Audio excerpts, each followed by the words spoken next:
8 de tréboles. Si nuestro cerebro fuera tan sencillo como para poder entenderlo. Durante el desayuno, mantuvimos una conversación bastante filosófica. Mi viejo sugirió en broma que secuestráramos el barco y que interrogáramos a todos los pasajeros para averiguar si alguno de ellos sabía algo que pudiera aclarar el misterio de la vida.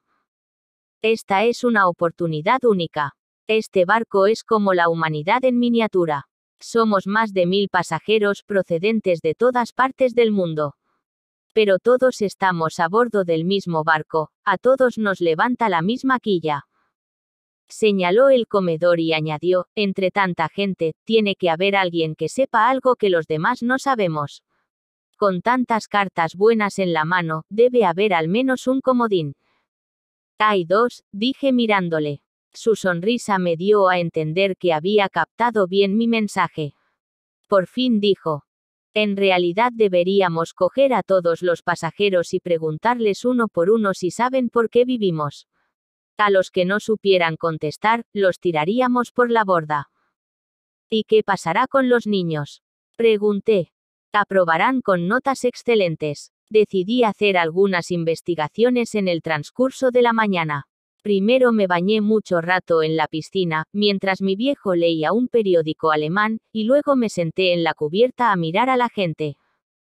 Unos se untaban grasientas cremas bronceadoras, otros leían libros de bolsillo en francés, inglés, japonés o italiano. Otros hablaban sin parar mientras tomaban cerveza o bebidas rojas con cubitos de hielo. También había algunos niños. Los mayores estaban tomando el sol como los adultos, los medianos correteaban por la cubierta tropezando con bolsos y bastones, los más pequeños estaban sentados sobre las rodillas de los mayores y un bebé estaba mamando del pecho de su mamá. Tanto la madre como el bebé se comportaban con la misma naturalidad que si se encontraran en la cocina de su casa en Francia o Alemania. ¿Quiénes eran todas esas personas? ¿Cómo habían nacido? Y sobre todo, ¿habría alguien, aparte de mi viejo y yo, que se hiciera esas mismas preguntas? Me quedé sentado, mirándolos uno por uno, para averiguar si había algo que los delatara. Si, por ejemplo, hubiera un Dios que decidiera todo lo que decían y hacían, una exhaustiva observación de sus comportamientos podría dar buenos resultados. Podía sacar provecho de una importante ventaja, si lograra encontrar un interesante objeto de investigación, este no podría escapárseme hasta que llegáramos a Patras. De esta forma, sería más fácil estudiar a las personas del barco que a pulgones hiperactivos o ágiles cucarachas. Algunos de los pasajeros movían los brazos, otros se levantaban de las tumbonas para estirar las piernas, un señor mayor se quitó y se puso las gafas 4 o 5 veces en solo un minuto. Era evidente que esas personas no eran conscientes de todos sus actos. No reparaban en ninguno de sus movimientos, lo que indicaba que estaban más vivos que conscientes. Me pareció especialmente interesante estudiar cómo esas distintas personas movían sus párpados. Todo el mundo parpadeaba, naturalmente, pero nadie lo hacía con la misma frecuencia. Resultaba curioso ver cómo los pequeños pliegues de la piel de encima de los ojos se movían por su cuenta hacia arriba y hacia abajo. En una ocasión había visto parpadear a un pájaro. Daba la impresión de que llevaba incorporada una máquina que regulaba el parpadeo. Ahora me parecía que la gente del barco parpadeaba de un modo igual de misterioso. Algunos alemanes con enormes barrigas me recordaban a las morsas. Estaban echados en las tumbonas con un gorro blanco sobre la frente. Lo único que hacían en toda la mañana era untarse crema bronceadora. Mi viejo los llamaba alemanes de Bratwurst. Yo pensé que venían de un lugar de Alemania llamado Bratwurst, pero mi viejo me explicó que los llamaba así porque siempre estaban comiendo una salchicha muy gorda que se llama Bratwurst. Yo me preguntaba en qué podía estar pensando un alemán de Bratwurst tumbado al sol. Llegué a la conclusión de que estaba pensando en Bratwurst. Por lo menos, no había nada que indicara que estuviera pensando en otra cosa. Seguí con mis investigaciones filosóficas hasta por la tarde. Mi viejo y yo habíamos acordado no seguirnos las huellas todo el día, así que tenía permiso para moverme libremente por el barco. Lo único que tuve que prometerle fue que no saltaría por la borda. Mi viejo me había dejado sus prismáticos. De vez en cuando, observaba a escondidas a algún pasajero. Resultó muy emocionante porque tenía que cuidarme bien de no ser descubierto.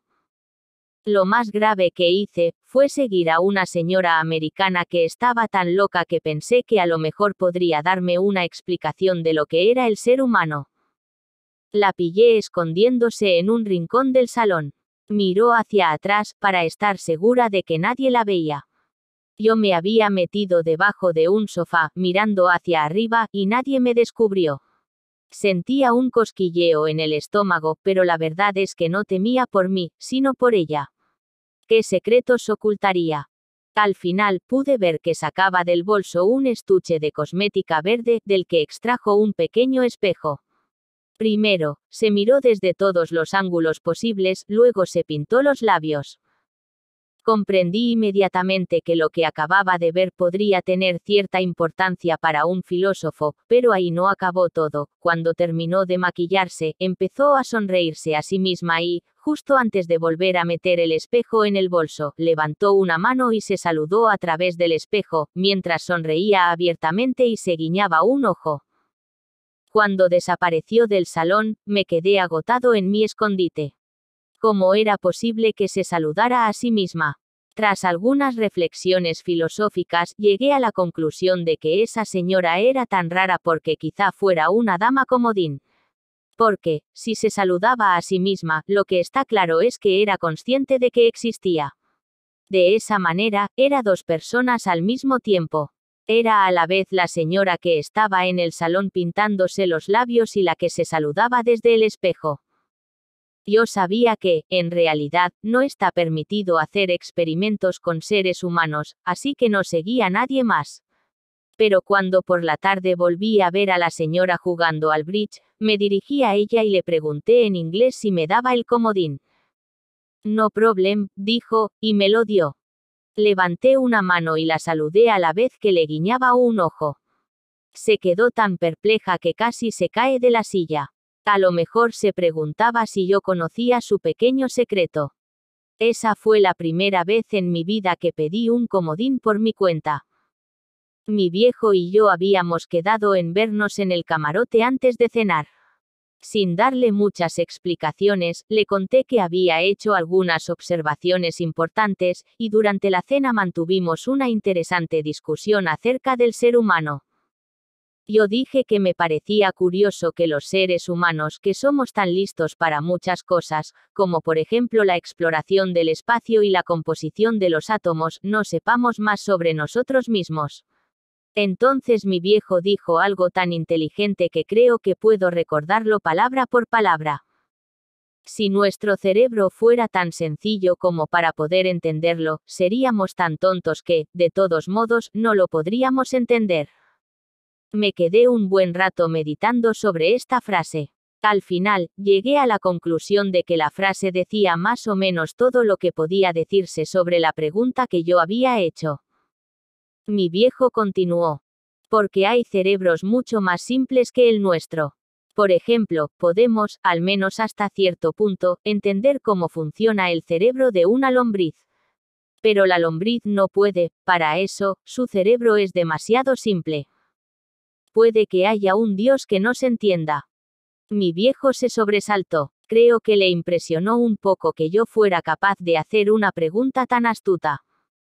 Puede ser, pero, en ese caso, él sería tan enormemente complicado que seguramente no sería capaz de entenderse a sí mismo.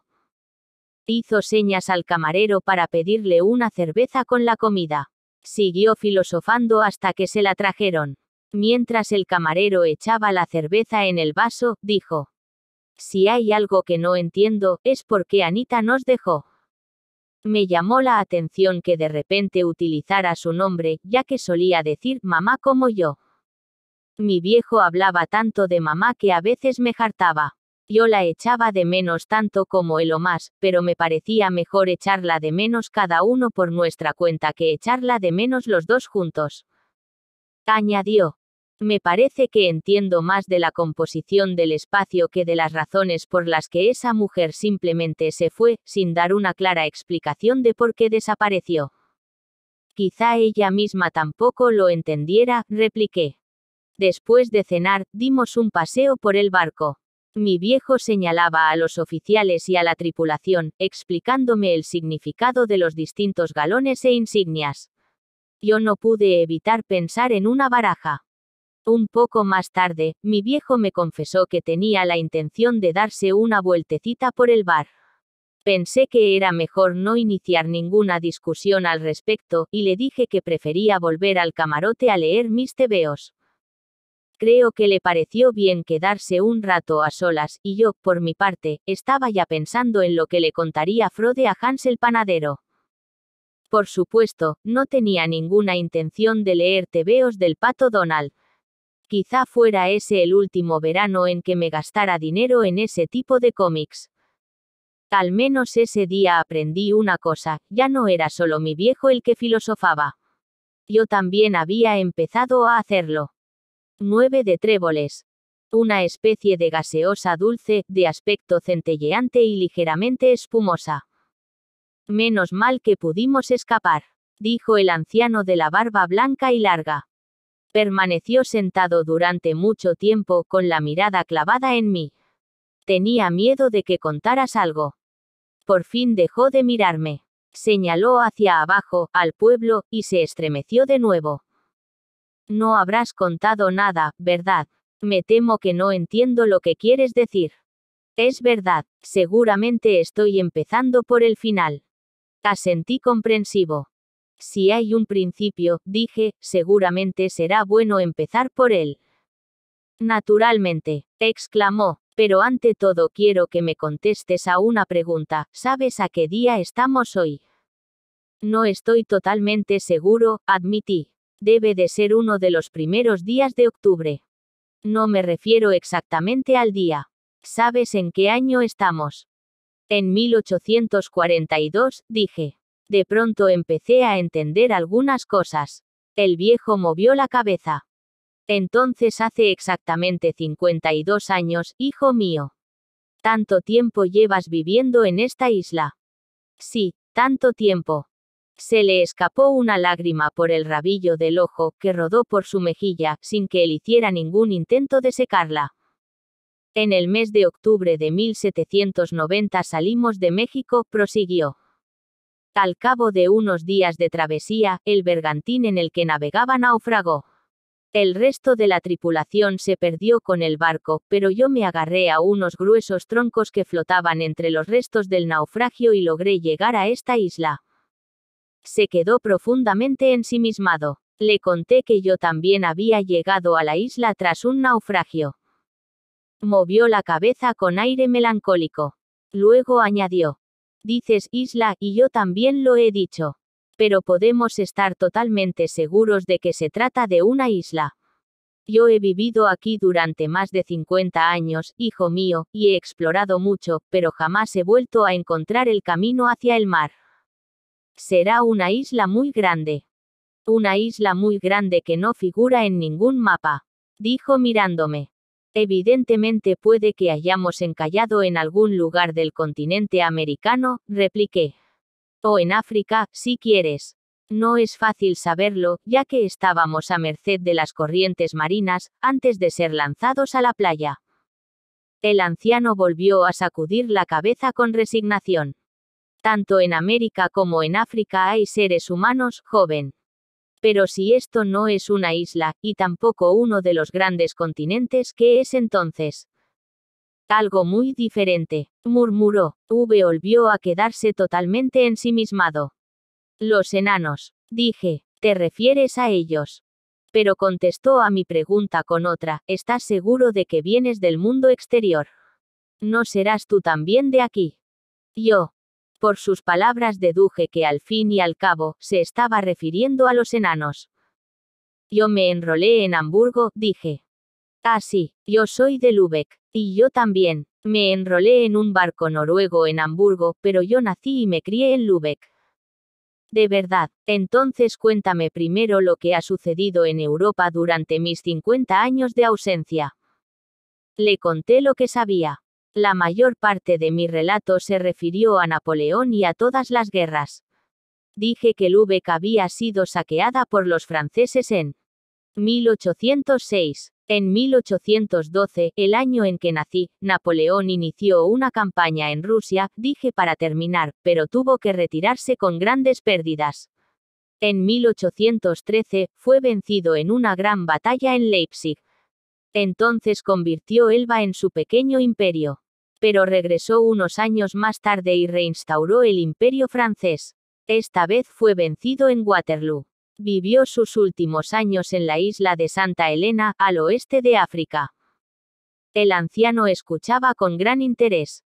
Él al menos pudo ver el mar, murmuró. Parecía estar rememorando todo lo que le acababa de contar. Suena como un cuento de hadas, añadió al cabo de mucho rato. Así puede haber transcurrido la historia desde que yo dejé Europa. Pero también podría haberlo hecho de un modo completamente distinto. En eso tuve que darle la razón. La historia es un gran cuento, con la única diferencia de que es un cuento real. El sol estaba a punto de ponerse tras las montañas del oeste. El pequeño pueblo ya estaba en penumbra. Allí abajo, los enanos deambulaban de un lado para otro, como pequeñas manchas de color entre las casas. Señalándolos, pregunté. ¿Vas a hablarme de ellos? Naturalmente, contestó. Te lo contaré todo, pero tienes que prometerme que ellos no se van a enterar de nada de lo que te cuente. Asentí con la cabeza, pendiente de lo que iba a decirme. Yo era marinero en un gran bergantín español que iba de Veracruz, en México, a Cádiz, en España. Navegábamos con una gran carga de plata. El tiempo era bueno, claro y tranquilo, y sin embargo naufragamos pocos días después de haber zarpado. Debimos de estar aguardando el viento en algún lugar entre Puerto Rico y las Bermudas. Ya habíamos oído hablar de extraños sucesos precisamente en esa zona. Pero supongo que los considerábamos cuentos de marineros. De repente, una mañana el barco se levantó por encima de un mar completamente en calma. Fue como si una mano gigantesca le diera la vuelta. Solo duró un par de segundos y volvimos a bajar al mar. El barco quedó ladeado, la carga se desplazó y comenzó a entrar agua. Solo tengo vagos recuerdos de la pequeña playa en la que finalmente me encontré a salvo, porque enseguida comencé a adentrarme en la isla. Tras andar errante algunas semanas, me establecí aquí, y aquí he vivido desde entonces. Me las arreglé bien. Aquí crecían patatas y maíz, manzanas y plátanos. Pero también había otras frutas y plantas que jamás había visto antes, y que desde entonces forman parte de mi sustento. Yo mismo tuve que inventar nombres para todas las plantas desconocidas de esta isla. Pasado un tiempo, logré domesticar a los molucos hexápodos. No solo me proporcionaban una leche buena y nutritiva, también me servían como animales de tiro. A veces mataba a alguno y me comía la carne, que era blanca y fina. Me recordaba a la carne de jabalí, que siempre comíamos en Alemania por Navidad. Con el paso de los años, con las plantas de la isla fabriqué remedios contra las distintas enfermedades que contraía. También preparé bebidas que me ayudaban a levantar el ánimo. Pronto probarás algo que yo llamo tuf. Es una bebida algo amarga que obtengo hirviendo raíces de la palmera de tufta. El tuf me despierta cuando estoy cansado, y me ayuda a dormir cuando estoy demasiado excitado. Es una bebida rica, y completamente inofensiva. Pero también elaboré lo que llamamos la bebida púrpura. Es una bebida maravillosa para todo el cuerpo, pero al mismo tiempo tan traidora y peligrosa que me alegro de que no se venda en las tiendas en Alemania. La hago con el jugo de la rosa púrpura, que es un pequeño arbusto con minúsculas rosas de color púrpura y que crece por todas partes en esta isla. Ni siquiera tenía que molestarme en coger las rosas y sacar el jugo, porque ese trabajo me lo hacían unas abejas gigantes, más grandes que los pájaros en Alemania. Construyen sus colmenas en árboles huecos y allí almacenan sus existencias de jugo de púrpura. Simplemente hay que ir y servirse.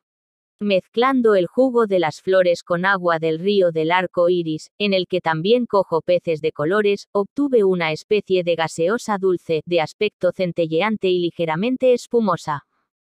Lo tentador de la bebida púrpura era que no sabía solo a una cosa, sino que estimulaba todos los órganos del sabor, con todo el registro de matices que es capaz de saborear un ser humano.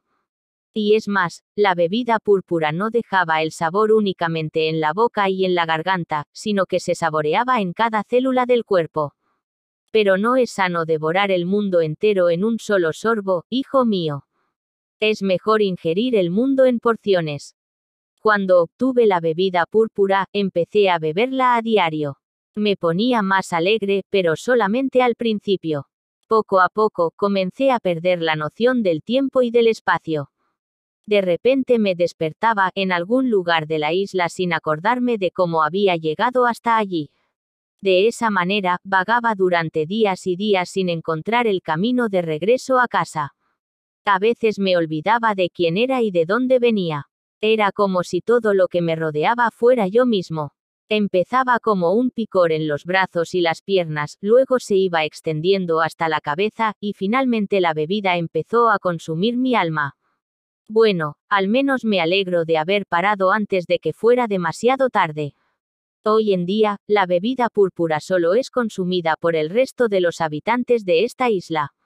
Más adelante te contaré por qué. Habíamos estado sentados mirando el pueblo mientras hablaba. Estaba anocheciendo y, abajo en el pueblo, los enanos habían encendido los faroles de aceite que colgaban entre las casas. Empieza a hacer fresco, dijo Frode. Se levantó y abrió la puerta de la cabaña. Entramos en una pequeña sala que tenía las paredes cubiertas de troncos de madera. Todos los utensilios que en ella podían verse habían sido fabricados por Frode con materiales encontrados en la isla. No se veía nada de metal, todo estaba hecho con barro, madera y piedra. Solo había un material que recordaba a la civilización, había tazas y jarras, lámparas y fuentes de vidrio. Además había varias peceras con peces de colores dentro. También las ventanas de la cabaña eran de vidrio. Mi padre era maestro vidriero, dijo el anciano, como si hubiera adivinado mis pensamientos. Y yo aprendí el oficio antes de hacerme marinero. Aquí, en la isla, me resultó muy útil. Después de algún tiempo, comencé a mezclar distintas clases de arena. Pronto pude fundir una excelente masa de vidrio, en hornos que fabriqué con una piedra resistente al fuego, a la que llamé Dorfita porque la encontré en la montaña que está en las afueras del pueblo. Ya he visitado la fábrica de vidrio. El viejo se volvió hacia mí y dijo bruscamente. No habrás contado nada, no. No entendí muy bien lo que quería decir con eso de contar algo a los enanos. Solo pregunté por el camino al pueblo, contesté. Bueno, ahora vamos a tomarnos una copita de tuf. Nos sentamos sobre unas banquetas que había a cada extremo de una mesa hecha de una madera oscura que yo no conocía. Frode echó de una jarra de vidrio una bebida marrón en un par de vasos redondos y encendió una lámpara de aceite que colgaba del techo. Bebí un pequeño sorbo. Sabía a una mezcla de coco y limón. Mucho tiempo después de haberla tragado, un sabor ácido permanecía en mi boca. ¿Qué te parece?, preguntó el viejo expectante. Es la primera vez que invito a tuf a un auténtico europeo. Contesté que la bebida era refrescante y muy rica, lo cual era cierto. Bien, entonces supongo que ha llegado el momento de hablarte de mis pequeños ayudantes aquí en la isla. Seguro que estás pensando en ellos, hijo mío. Asentí con la cabeza. El viejo comenzó su relato. 10 de tréboles. No era capaz de entender cómo algo podía, sin más, surgir de la nada. Dejé la lupa y el libro del panecillo en la mesilla y comencé a dar vueltas por el camarote pensando en lo que acababa de leer. Frode había vivido en esa extraña isla durante 52 largos años, y allí se había encontrado un buen día con los apáticos enanos. O habrían llegado de repente a la isla mucho tiempo después que Frode. Lo que estaba claro es que tenía que haber sido Frode el que había enseñado a los diamantes el arte de soplar el vidrio, a los tréboles a cultivar la tierra, a los corazones a hacer pan y a los picas el oficio de carpinteros. Pero ¿quiénes eran los enanitos? Sabía que a lo mejor obtenía la respuesta a mis preguntas si continuaba leyendo, pero no estaba del todo seguro de atreverme a seguir, estando solo en el camarote. Aparté la cortina de la ventana y me encontré directamente con una carita al otro lado del cristal. Era el enano. Estaba sobre la cubierta mirándome fijamente. Todo esto no duró más que breves segundos. En cuanto se dio cuenta de que lo había descubierto, salió corriendo y desapareció. Me entró tal miedo que me quedé de pie, totalmente rígido, sin poder moverme. Lo único que hice inmediatamente fue volver a correr la cortina. Al cabo de un rato, me tumbé en la cama y me eché a llorar. No se me ocurrió que podía salir del camarote e ir a buscar a mi viejo al bar. Tenía tanto miedo que lo único que quería era esconder la cabeza bajo la almohada y, en realidad, ni a eso me atrevía. No sé cuánto tiempo estuve allí llorando. Mi viejo debió de oír mis gritos desde el pasillo, porque abrió la puerta violentamente y entró como un loco. ¿Qué te pasa, Hans Thomas? Me dio la vuelta e intentó abrirme los ojos. El enano. Solo he visto al enano por la ventana. Estaba allí, mirándome. Me pareció que mi viejo se había temido algo aún peor, porque me soltó inmediatamente y empezó a dar vueltas por el camarote. Lo que dices es una tontería, Hans Thomas. No hay ningún enano a bordo de este barco. Pues lo he visto, insistí. Viste a un hombre bajo. Seguramente era un griego. Al final, mi viejo casi logró convencerme de que me había equivocado. Al menos consiguió tranquilizarme, pero yo puse una condición a cambio de dejar de hablar del asunto. Tuvo que prometerme que preguntaría a la tripulación si había algún enano a bordo. ¿Crees que reflexionamos demasiado?, preguntó mientras yo seguía sollozando de vez en cuando. Dije que no con la cabeza. Primero, buscaremos a mamá en Atenas, prosiguió, dejemos para más adelante la solución de los enigmas de la vida. No son urgentes, pues nadie va a robarnos el proyecto mientras. Me miró de nuevo y continuó, interesarse por quiénes son los seres humanos y de dónde viene el mundo, es un hobby tan rarísimo que, prácticamente, somos los únicos que lo tenemos. Los que nos interesamos por esas cosas vivimos tan dispersos que ni siquiera nos hemos preocupado de crear nuestra propia asociación. Cuando por fin dejé de llorar, echó como medio centímetro de aguardiente en un vasito. Añadió agua y me lo dio. Bebe esto, Hans Thomas. Así dormirás bien esta noche. Di un par de sorbos. Me supo tan asqueroso que no pude entender cómo mi padre iba siempre por ahí en busca de esas cosas. Cuando mi viejo se disponía a acostarse, saqué el comodín que había pedido a la señora americana y dije, te lo regalo. Lo cogió y lo estudió detenidamente. No creo que fuera un ejemplar muy raro, pero era el primer comodín que yo le regalaba. Me lo agradeció con un truco de cartas. Metió el comodín en una baraja que encontró entre el equipaje. A continuación, la dejó sobre la mesilla y sacó del aire el mismo comodín. Seguí todo muy atentamente y hubiera jurado que había metido el comodín en la baraja. Quizás sacudiera la carta de la manga de su chaqueta. Pero cómo había llegado hasta allí. No era capaz de entender cómo algo podía, sin más, surgir de la nada. Mi viejo cumplió su promesa y preguntó a la tripulación sobre el enano, pero le aseguraron que no había ninguno a bordo. Entonces tendría que ser lo que yo me temía, el enano era un polizón.